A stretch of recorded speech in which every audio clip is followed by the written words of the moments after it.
Wabakimi Provincial Park. I've been going there for decades chasing fish. But what I recently realized is I'm not chasing fish at all. I've been chasing solitude. I've been chasing a connection with the earth, with my friends and family. These trips have seen me grow, has seen my family grow.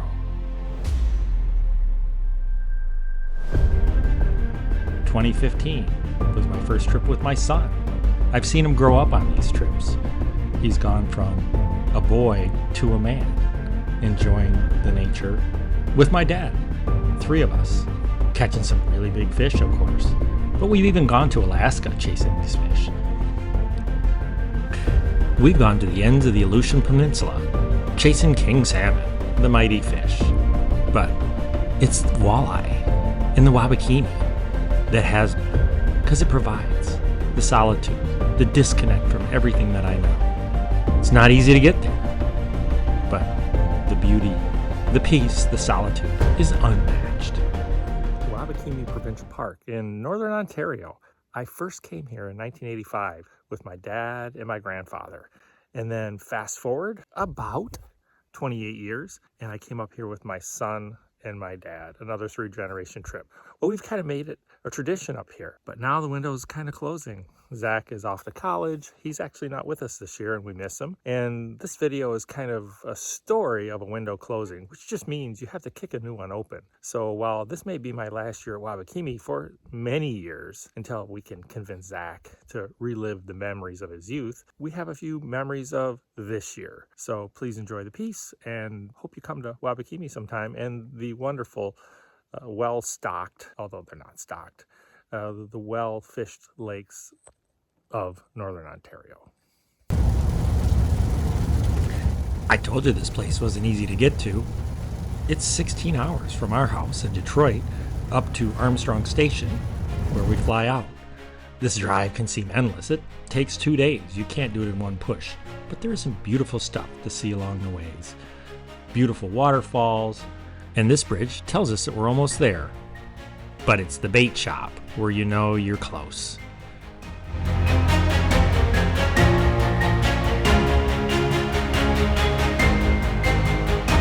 At the end of that long road north from Thunder Bay, we found Thunderhook, a new outfitter for us this year. A class outfit. We loved their service, their cabin overnight, and their airbase, of course. Made it 2 days of driving. We're here at Thunderhook Outfitters. We're going to Attwood Lake, which is a new lake for us this year. We've been at Hearst a couple of times and Auger a couple of times, and trying a new adventure at Attwood, which is right next door to Hearst. At Thunderhook is really just right across. So you can see right over there where Matisse Lake is. So we have reporting time tomorrow morning at 5 a.m. It's going to be wheels up, or in this case, floats up at 6 a.m. is the schedule. So look forward to a great trip. Hope you enjoy the piece. Good morning, fishermen. It is 6 a.m. We're not yet on our plane.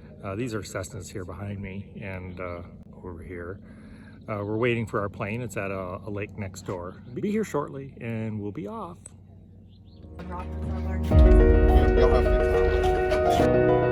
It's about a 45-minute hop north to the cabin on Attwood Lake. Of course, the first day is chaos. You got to get everything unpacked. You got to rig all your rods up. You're so excited, but finally, you're on the water.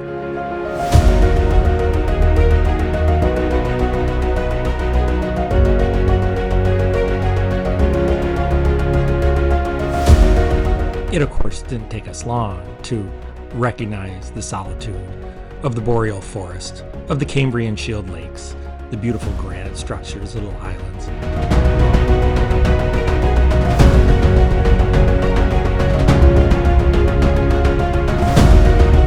And we need to hunt down the hot spot, that point that's gotta hold our dinner. It doesn't take long on this lake before dinner is aboard, the first fish in the boat.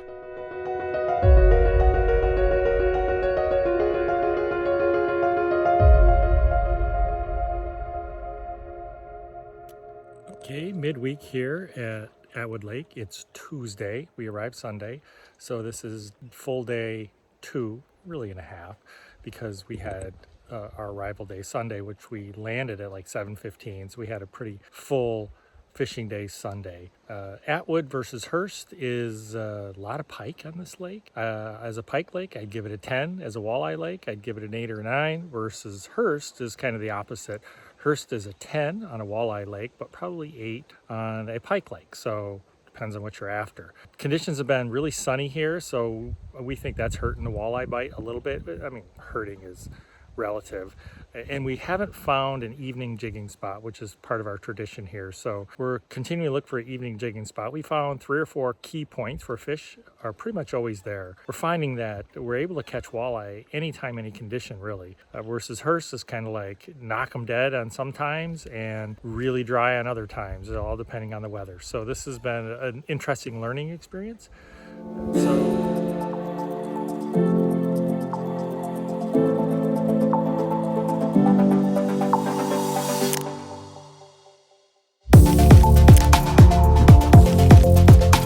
As we continued to explore the lake, it was a very big lake, and it took days to just get our bearings. But we found some consistent producers, some consistent points, some consistent drop-offs, and some sunken structure.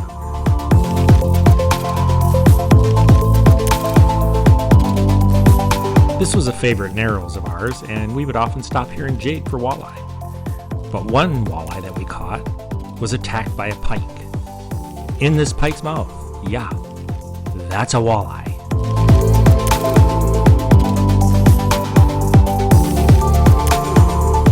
At the far end of Attwood Lake was upstream of the waterfalls that we call the waterfalls at Hearst Lake, where we would just kill the walleye. There you can see Hearst Lake and the rapids that we call the waterfall. And I took a little unfortunate spill one day that, trust me, it was actually worse than it looks like on film. Okay, so we are walking down the outflow of the Attwood. It goes into Hearst. See my hiking partner back here, keeping up.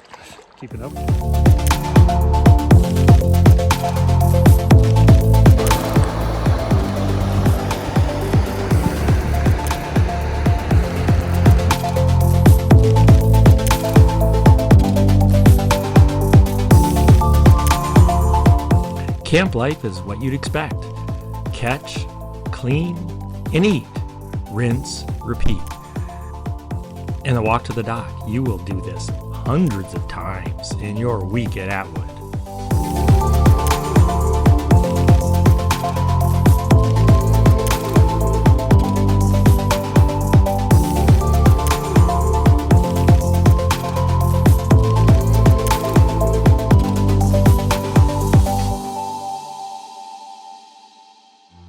One thing about being at camp is no weather report. So yes, storms do blow in.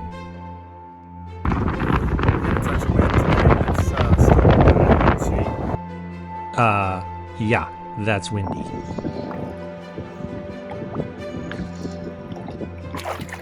For fishing walleye, high wind is the key. Breaks up the light entering the water, makes walleye come out and feed.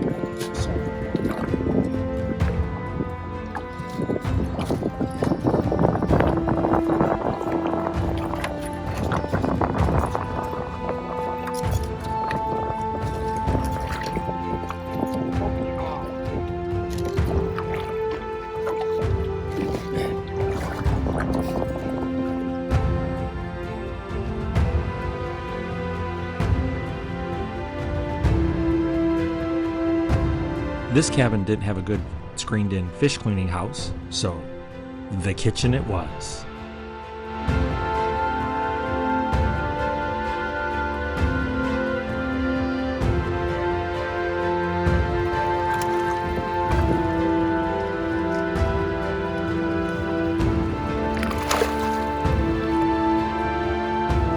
Long sunny days chasing walleye, followed by dinner of walleye. In fact, on these trips, we don't even take meat in with us anymore. It's fresh walleye every day.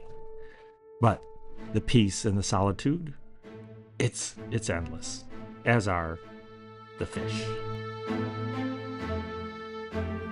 And this is what it's all about. The look on his face, right here.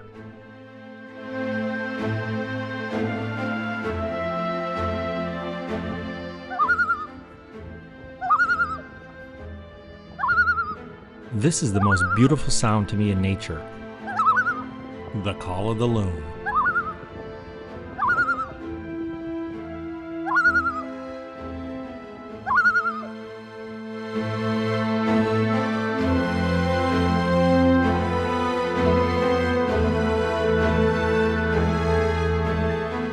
Okay, it's been a long week, and short in many ways. It's the second to last night, and every year I take tons of video and I try in my head to put together a story. And this year, I think the story is a little different. It's always about fun or adventure or nature. This year, it's going to be about like a window closing. It's like Zach is not here this year. We miss Zach, and it's just not the same without him. And I know that my dad is got just a few years left in him, but we're going to come back to this area. And so there's going to be a bunch of different adventures coming, but probably just not going to be fishing in northern Canada, in Wabakimi area, northern Canada. So hope you've enjoyed the piece. And here's a few more memories from this year's trip.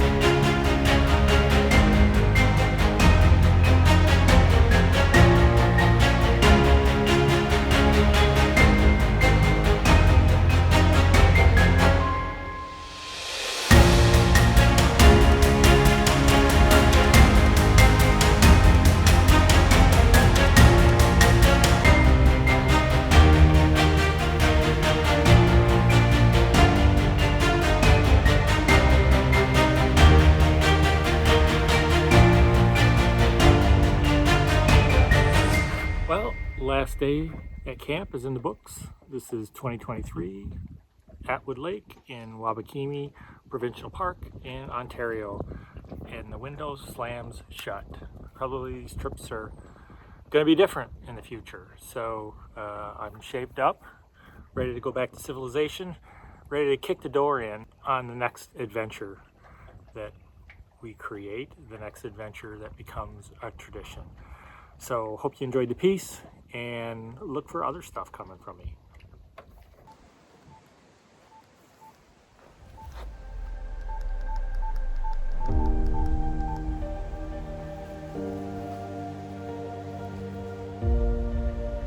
Yeah, this is Jim at Attwood Central, and I'm officially tapping out.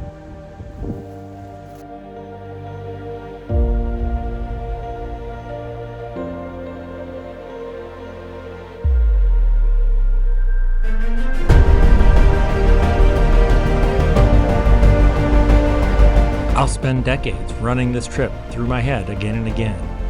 I'll chase those walleye. I'll chase that solitude, that connection.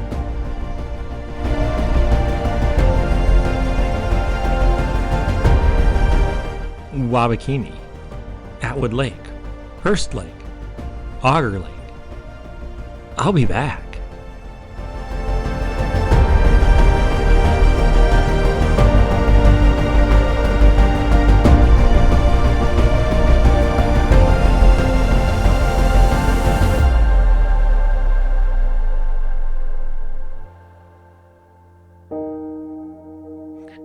A 100 walleye a day? Wabakimi's got it. 40+ inch pike? Oh yeah. Solitude? Connection? Oh yeah.